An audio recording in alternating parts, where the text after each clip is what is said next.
대로 금주의 말씀을 저를 따라서 읽어주시면 감사하겠습니다. 그때 각 사람에게 하나님으로부터 칭찬이 있으리라. 할렐루야.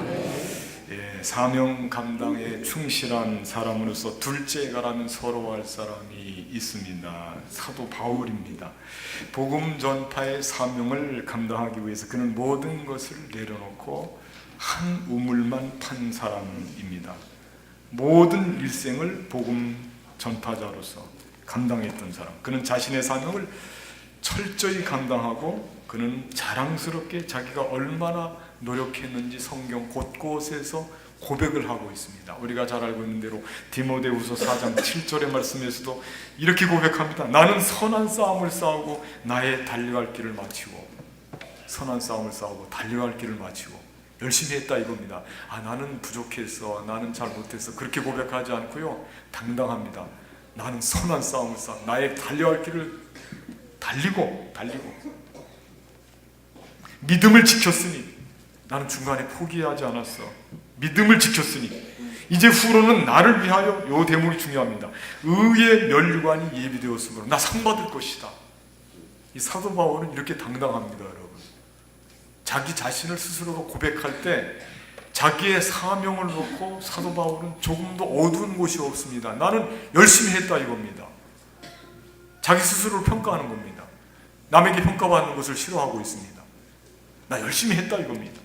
오늘 말씀 4절 말씀에서도 보면 내가 자책할 아무것도 깨닫지 못한다, 이런 표현을 할 수 있을까요? 우리가 오늘 청지기 주일이면서도 신년주일인데 어떤 교회 일을 하면서 누구에게 칭찬을 듣거나 혹은 나 스스로를 판단할 때 내가 자책할 것을 찾지 못했다. 자책할 것을, 자기 스스로를 말이죠. 내가 자책할 아무것도 깨닫지 못한다. 오늘 본문에 지금 4절 말씀 처음 시작할 부분에 그렇게 되어 있죠. 내가 자책할 아무것도 깨닫지 못하나 이로 말미암아 의롭다함을 얻지 못하노라. 물론 이것 때문에 의로워지는 것은 아니죠. 행위로 말미암아 의롭다함을 얻는 것이 아니기 때문에 그렇습니다. 그렇지만 자기가 맡은 사명에 대해서 자책할 수 없을 정도로 그렇게 사명 감당을 잘하고 열심히 했다고 고백을 하는 것입니다. 지금 바울은요, 본인 스스로가 이 정도의 고백이라고 하면 이 사람은 사명 감당에 있어서 거의 완벽한 사람이라고 볼 수가 있는 것입니다. 자, 그렇다면 바울은 과연 어떤 자세로 사명을 감당했기에 이런 고백을 할 수 있었을까? 그게 중요하죠. 오늘 청지기주의를 맞이해서 교회를 통해서 주님으로부터 받은 이 사명을 내가 어떤 자세로 감당해야, 그래야 우리도 바울과 같은 이런 고백을 할 수 있을 것인가. 그래서 오늘은 내가 이 사명을 맡으면서 어떤 자세로 사명을 감당할 것이냐, 바울과 같은 아름다운 고백이 나의 고백이 되기 위해서 나는 사명자로서 내가 맡은 직분을, 내가 맡은 정말 교회의 일을 어떤 자세로 할 것이냐. 오늘 본문이 제공해 주는 대로 몇 가지 점에서 우리가 이 점을 확인하고요, 또 잘 마음속에 담고 2017년도 나에게 주신 귀한 직분과 사명을 잘 감당했으면 좋겠습니다. 첫째, 저를 한번 따라하겠습니다. 예수님의 일꾼이 되자. 너무 쉽고 당연한 말씀을 드리죠. 예수님의 일꾼이 되자. 두말할 것도 없습니다. 예수님의 일꾼이 되자. 오늘 말씀 보니까 처음 1절 말씀에 한번 여러분들 보시기 바랍니다. 거기 사람이, 같이 한번 읽어볼까요? 사람이, 시작. 사람이 마땅히 우리를 그리스도의 일꾼이요 하나님의 비밀을 맡은 자로 여길지어다. 아멘. 여기 보니까 우리를 그리스도의 일꾼으로, 예수님의 일꾼으로 여겨달라, 그렇게 고백하고 있거든요. 예수님의 일꾼이 되게, 여러분들이 나를 볼 때, 바울의 고백입니다. 여러분들이 나를 볼 때 다른 사람의 일꾼이 아니고 예수님의 일꾼, 그리스도의 일꾼인 것으로 여러분 인정을 좀 해달라 이겁니다. 그건 자기 자신도 나는 그리스도의 일꾼이라고 하는 고백이 담겨있는 표현이거든요. 중요한 표현입니다. 예수님의 지체로서 우리가 하나님의 일을 하고 교회 일을 하는 것은 예수님의 일을 한다고 하는 그런 분명한 목적이 있어야 되고요, 그 개념이 분명해야 됩니다. 교회 일, 누구를 위해서 하는 것인가? 이거 예수님을 위해서 하는 일이다 라고 하는 생각. 너무 당연한데 우리는 너무 당연한 이 사실을 때로 놓치기 때문에 교회에 이 일을 하면서 많은 문제들이 발생하게 되는 것입니다.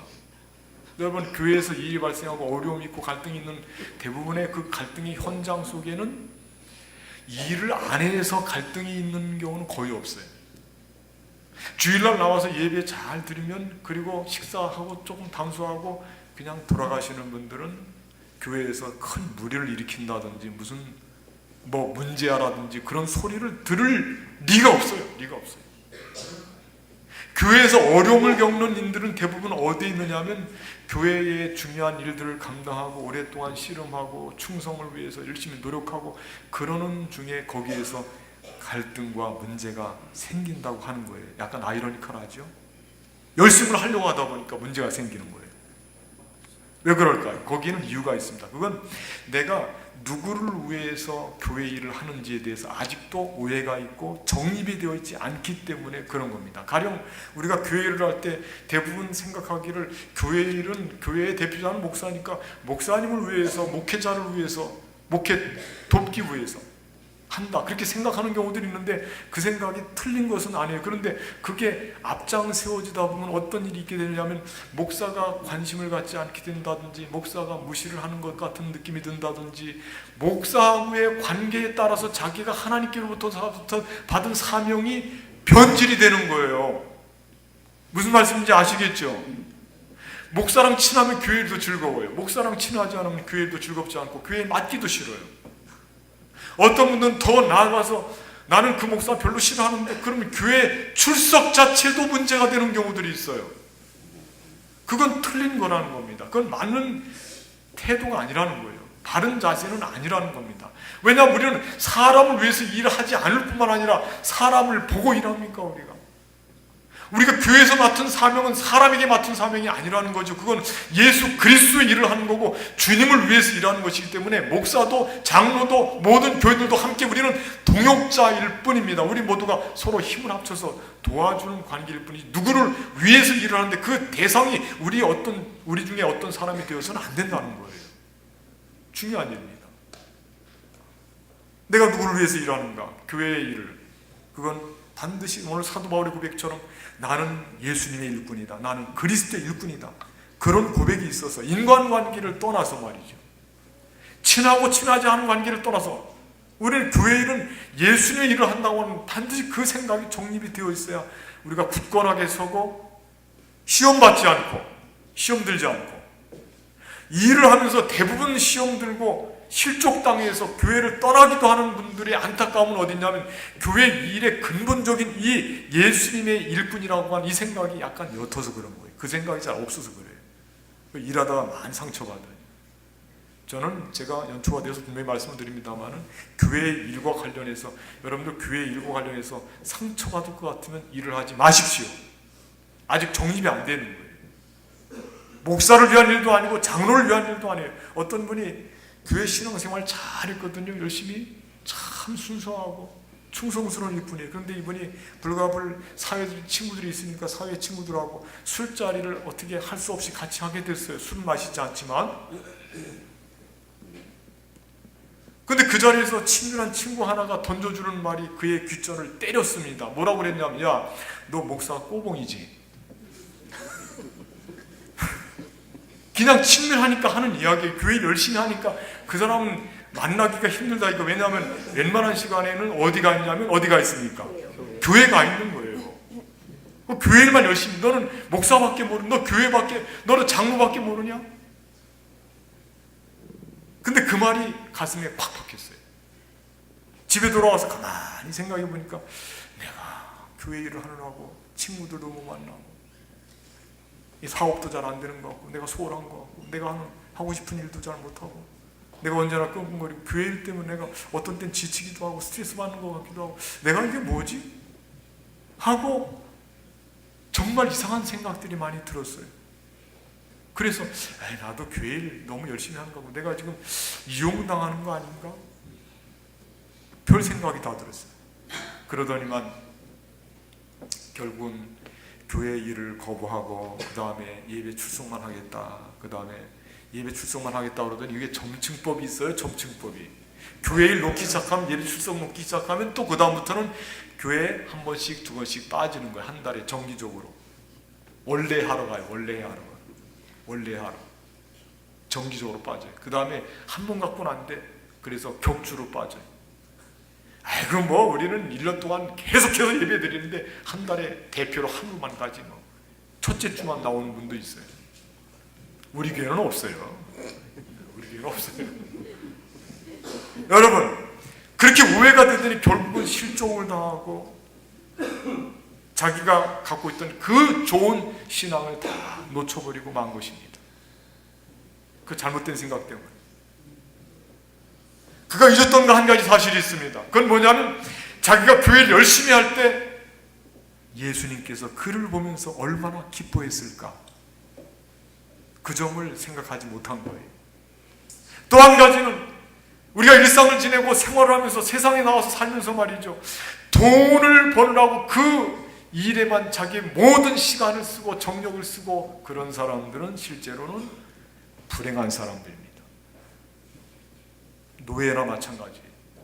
여러분, 2017년도에 여러분들은 돈을 버는 데만 너무 바쁜 생활을 하지 않기를 바라겠습니다. 돈 욕심이 생겨서 또 대답을 안 합니다, 지금. 평생 돈 버는 일만 하고 사시겠습니까? 그게 행복한 것입니까? 물론 시대적인 사명으로 볼 때는 우리가 지금 일자리 때문에 문제가 많이 있고 일자리를 얻지 못해서 지금도 청년들이 문을 두드리지만 계속해서 좌절감을 느끼는 시대에 살고 있습니다. 그러나 그 일시적인 현상인데요, 우리는 이때를 반드시 우리는 극복하고 나아갈 겁니다. 그런데 우리 일생을 한번 돌아보십시오.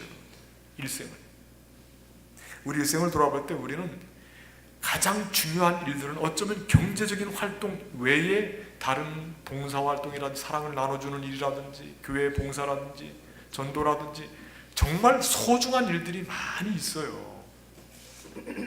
우리 인생길에서 우리가 두 눈을 부릅뜨고 돈만 벌겠다고 그렇게 좀 악다구리 하면 그건 아닙니다. 그건 아니에요. 우리가 그렇게 살려고 이 세상에 태어난 게 아니라니까요. 연초가 되어서 여러분들한테 이런 말씀을 드리면서 제가 허심 빼는 것 같아서 여러분들이 오늘 연초가 되었는데 축복의 말씀일 텐데 그렇게 생각하시는 분들, 제가 축복의 말씀 전해드릴게요.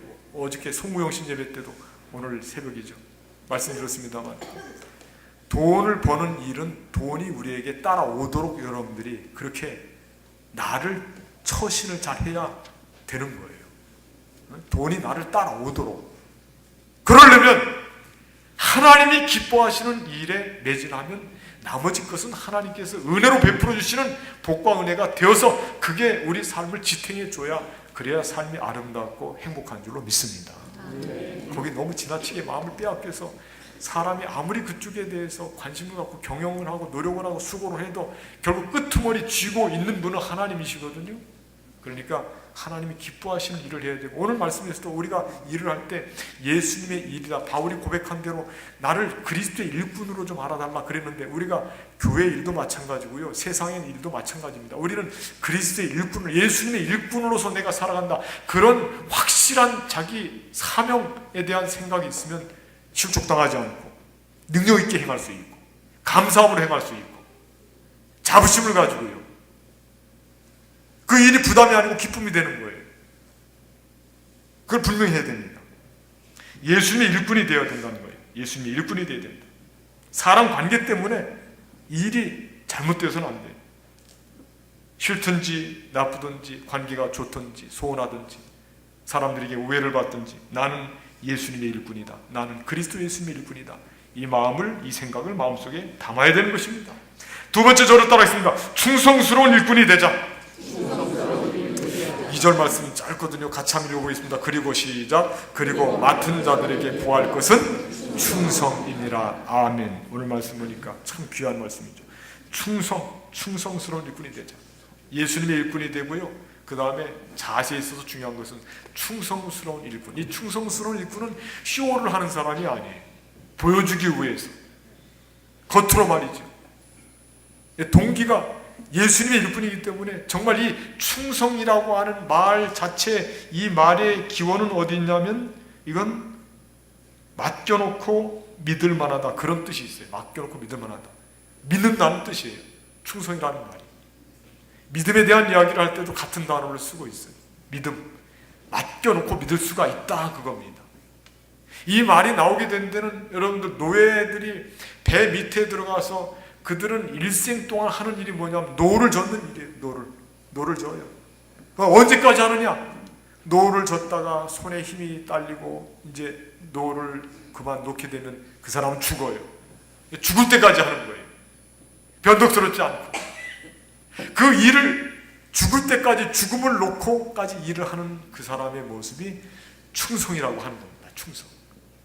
그러니까 오늘 바울이 이렇게 고백할 때, 그리고 맡은 자들이 구할 것은 이거는 맡은 자는 자기가 포함되어 있는 거거든요. 그러니까 내가 그리스도의 일꾼으로서 나는 사명을 맡았으니까 나는 충성스럽게 일을 하겠다. 그런 충성에 대한 고백입니다. 충성 고백. 교회 일도 마찬가지입니다. 남들이 나를 어떻게 평가할지 그런 것 때문에 인기작전 하에서는 안 되는 거예요. 보이는 데서는 열심히 일을 하는데 보이지 않는 구석에서는 일하는 거 아니에요. 거기에서는 그냥 사람 보는 사람도 없는데, 그리고 만일 일을 하지 않는다면 그건 충성의 자세가 아니죠. 이 충성은 누구를 바라보는 거냐면 하나님을 바라보는 거예요. 그리고 자기 생명을 걸고 하는 일이 충성이에요. 우리가 정말 이 충성에 대한 생각을 깊이 갖게 되면 못할 일이 없어요. 세상 일도 마찬가지예요. 충성은 믿을 만하기도 하고 한 가지 일에 집중하는 거고요. 그 일을 내 일이라고 생각하고 이 일만큼은 내가 다른 사람에게 내어주지 않겠다 하고 꼭 붙잡고 정진해 가는 게 그게 충성이거든요. 충성에 대한 그 재밌는 예화가 있잖아요. 어떤 임금님이 청년이 와서 물어보지 않습니까? 내가 어떻게 해야 성공할 수 있습니까? 그러니까 임금님이 호통을 치면서 말해요. 네 이놈 하고 시퍼런 칼을 들고 군사님을 딱 붙여주더니 컵에다가 말이에요. 물을 가득 담아놓고 그 물이 가득 담긴 컵을 이 젊은이에게 주는 거예요. 그러면서 명령을 합니다. 뭐라고 명령해요? 너 이 컵을 가지고 이성 한 바퀴를 돌고 오너라. 그런데 이 컵에 담겨있는 물이 한 방울도 떨어지면 넌 죽는다. 내 옆에 내가 병사를 붙여줬으니까 물 떨어뜨리지 말고 이 컵 갖고 한 바퀴 돌고 오라. 그래 그 컵을 가지고 버들버들 떨리죠. 그래서 임금 거기 나가서 들고 두 손을 들고 받쳐 들고 그냥 또박또박 걷는 거예요. 물 흘리면 모가지 떨어집니다. 그러고 돌아왔어요. 그랬더니 임금님께서 그 청년을 보면서 그래 네가 성을 한 바퀴 돌고 왔지? 예 돌고 왔습니다. 성의 사람들이 뭘 하더냐? 춤을 추는 사람들이 있더냐? 술판을 벌리더냐? 놀더냐? 술집에서 여자가 부르더냐? 아니요. 아무것도 못 봤습니다. 왜 그랬느냐? 저는 이 물컵만 봤습니다. 물이 떨어지면 제가 죽을까 봐서 물컵만 봤습니다. 그래 그거다. 네가 성공하기를 바란다면 그거다. 그거 한 가지에 매진하고 집중하고 거기에 매달리는 거, 그게 충성이다.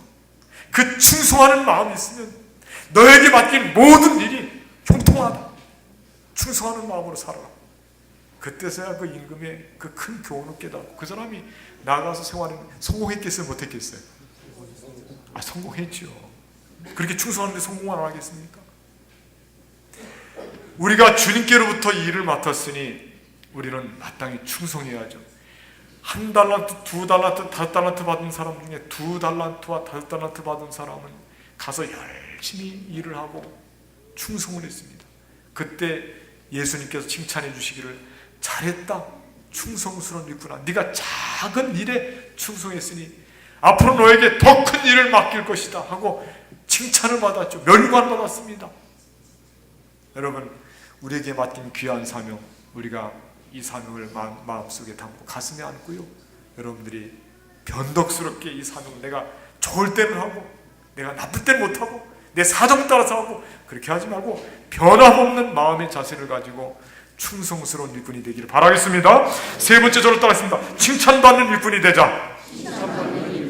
아멘. 그렇습니다. 칭찬받는 일꾼. 오늘 요절 말씀이죠. 그때 각 사람에게 하나님으로부터 칭찬이 있으리라 그렇게 말씀하고 있는데, 여러분 이왕에 우리가 일을 맡은 사명자가 되었으니 칭찬을 받아야 되죠. 칭찬받기 위해서 일을 해야 됩니다. 그런데 이 세상의 사람들에게 칭찬받는 게 아니고요, 우리를 칭찬해 주시는 분은 하나님이시거든요. 바울도 거기에 모든 생활이 거기에 초점이 맞춰져 있었습니다. 세상에 칭찬받는 거, 대통령상 받으면 최고의 영광이죠. 세상에서. 네, 대통령상. 그런데 우리는 그런 상은 시시하게 생각합니다. 왜냐하면 우리는 멸류관 받고 나중에 하나님께로 왔을 때 하나님께서 우리에게 최고의 칭찬을 해주실 거거든요. 오늘 말씀 보니까 맡은 사람들에게 하나님이 각 사람에게 칭찬을 해 주실 거라고 지금 그렇게 격려를 하고 있습니다. 여러분, 2017년도에 사명 받으신 분들은 모두가 하나님께로부터 칭찬받고 멸관 받게 될 줄로 믿습니다. 꾀부리지 마시고 요령 부리지 마시고 조금 미련스럽게 우직하게 황소가 한 걸음 한 걸음 뚜벅뚜벅 걸어갈 때 그 나중에 끄트머리에 가서는 그 황소를 통해서 모든 일이 다 형통하게 되죠. 우리가 그렇게 걸어가야 됩니다. 여러분, 정말 충성스럽게 예수님의 일꾼으로서 칭찬받는 일꾼이 되어서 2017년도 한 해 동안에 승리하시고 영광을 돌리시고 우리 모두에게는 주님 주시는 은혜를 통해서 복된 한 해를 살아가시는 저와 여러분들이 되시기를 주님의 이름으로 간절히 부탁을 드리겠습니다. 감사하신 하나님, 오늘 말씀을 통해서 우리는 주님께로부터